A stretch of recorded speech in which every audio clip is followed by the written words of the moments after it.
जय मसीह यहाँहरू सम्पूर्णलाई आजको 4th Saturday आज छुट्टी थियो अनि हामी सबैजना युथहरू पनि छुट्टी भएको कारणले गर्दा हामीले घरदेखि केही माथि जाने डिसाइड गर्यौं अनि यसरी हाम्रो यात्रा सुरु भयो अनि हामीले हिँड्ने क्रममा धेरै उकालो बाटो थियो अनि हामीसँग आइभान र अनुग्रह पनि थियो, दुईजना सानो नानी। अनि यसरी आयुष र डेभिडले हामीलाई नानी बोक्नमा हेल्प गरिराखेको थियो अनि जाँदै गर्दा बाटोमा यस्तो जङ्गलहरू भएर हामी जानुपर्ने थियो अनि उकालो बाटो जाँदै गर्दा हामी धेरै थाकेका थियौँ अनि र पनि प्रभुले दिएको जोस अनि आनन्दमा हामीले प्रभुको वचनहरू गाउँदै हामी यसरी उकालो हिँडिराखेका थियौँ है। अनि धेरै आनन्द भइराखेको थियो, यद्यपि धेरै हामीलाई गाह्रो थियो। तर फिलिप्पी 4को 13मा जसरी पावलले भन्दछ, जसले मलाई शक्ति दिनुहुन्छ उहाँमा म सबै गर्न सक्छु भनिकन है।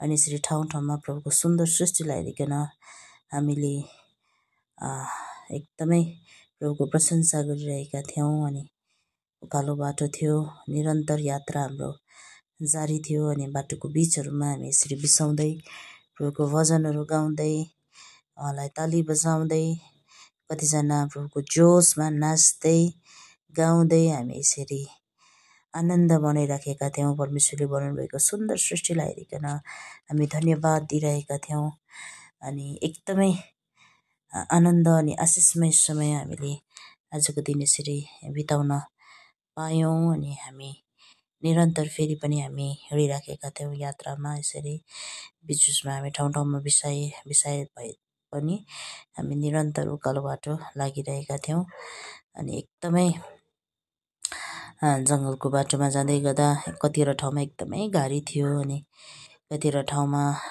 यसरी बिचमा जङ्गलमा गरिन्डल पनि फलिरहेको थियो अनि कतिजनाले गरिन्डललाई परमेश्वरले जुटाउनु भएको मन्ना भनिकन भन्दै थिए है। अनि एकदमै पानीको साथमा अनि हामी त्यसरी बिसाइरहेका थियौँ, पानीहरू पिउँदै हामी एकदमै आनन्दमयसँग यसरी हामी बस्दै अनि परमेश्वरको महान कामको चर्चा गर्दै हामी यसरी उकालो बाटोमा हिँडिरहेका थियौँ है। अनि बिसाउँदै पानीहरू पिउँदै एकदमै रमाइलो हामीले अनुभूति गरिराखेका थियौँ अनि निरन्तर यात्रा जारी थियो। अनि यसरी थुप्रो ठाउँमा हामी बिसायौँ है, उकालो बाटो साह्रो परेको कारणले गर्दा।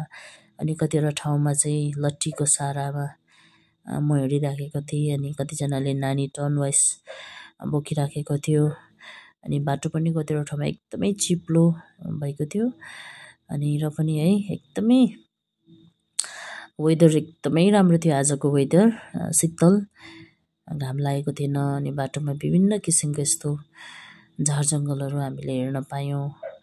अनि अब चाहिँ निकै माथि हामी आइपुग्यौँ अनि माथि आइपुग्दै गर्दाखेरि चाहिँ अलिकति तेर्सो बाटो थियो अनि त्यो तेर्सो बाटोमा आइपुग्दै गर्दा नानी आइभान चाहिँ एकदमै खुसीले यहाँ दौडेको हामी पाउँछौँ। उसलाई चाहिँ एकदमै ह्याप्पी है, एकदमै तेर्सो बाटो देखेर ऊ चाहिँ एकदम खुसी भएर यहाँ दौडिराखेको छ।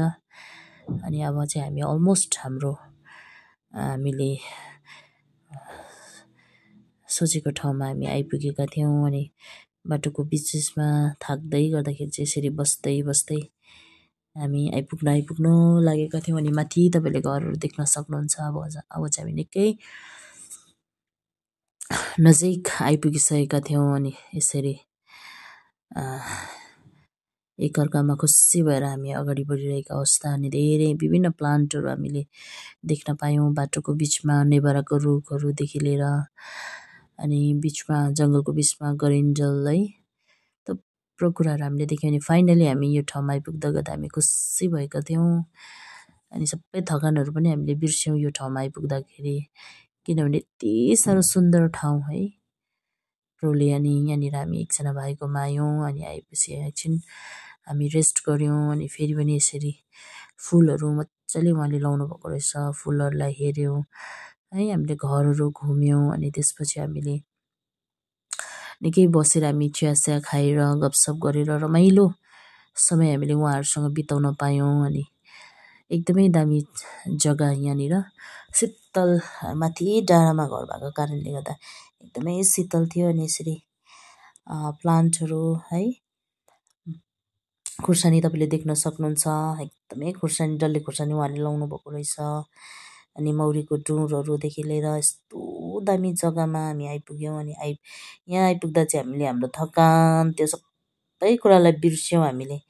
अनि यति साह्रो आनन्द आयो हामीलाई यहाँ माथि आइपुग्दाखेरि चाहिँ। अनि फाइनली हामी यहाँ एकजना भाइकोमा आयौँ लास्टमा चाहिँ। अनि आजको दिन चाहिँ यसरी अन्त